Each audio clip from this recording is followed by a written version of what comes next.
Ассаламағалейкум, екі бұқа YouTube каналымның тұрақты көрермендері.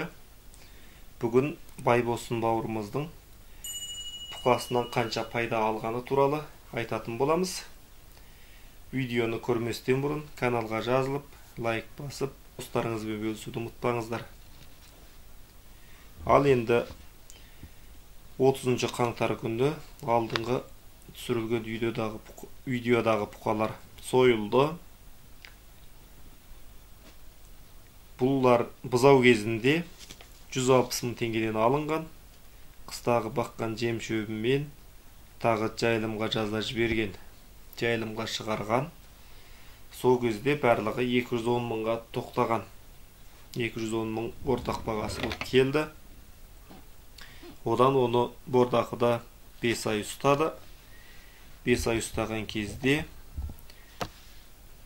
ангус 229 кг, тарғыл бұқа 246 кг, қара бұқа 253 кг берді. Ал енді бұзау 3 айдың алдында 220 мың теңгеге алынды. 80 күн тұрды, 70 мың теңге жеді. Сонда 194 кг ет берді. Ал енді 120 мың теңгеден жем шөп жеді. Және бұлардың ортақ еттің килограммы 230 килограммнан айналды. Таза өз қолына бір бастан тиген ақша жолын барлығын шығарып тастаған кезде 540 мың теңгеден тиді. Сонда нақтылы қалған пайдасы 200 мың теңгеден айналды. Бір бастан алған жемісі 5 айлық жеміс 200 мың теңгеден болды. Каналға жазылып, лайк басып кетіңіздер.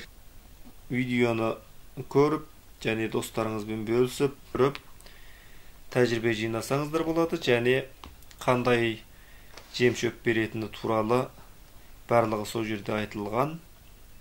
Сонымен тәжірибе алмассаңыздар болады. 5 айдың еңбегін алып отыр.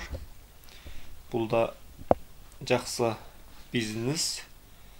Істеген адамға және жұмысы да оңай емес. Шыдамдылық керек, уақыт керек. Бұған енді кіргеннен кейін сіз барлығына көнуіңіз керек. Бұқа бордақылаңыздар, мал шаруашылығымен айналысып, байыңыздар, еңбектеніңіздер. Әр қазақ бай болсын, қазақ жалқау емес деп айтқан Байбосын. Каналымызды қолдау білдіріп, көріп отырғандарыңызға рахмет. Және де қызықты ақпараттар мен видеоларда салатын боламыз. Келесі видеода жолыққанша аман есен болыңыздар.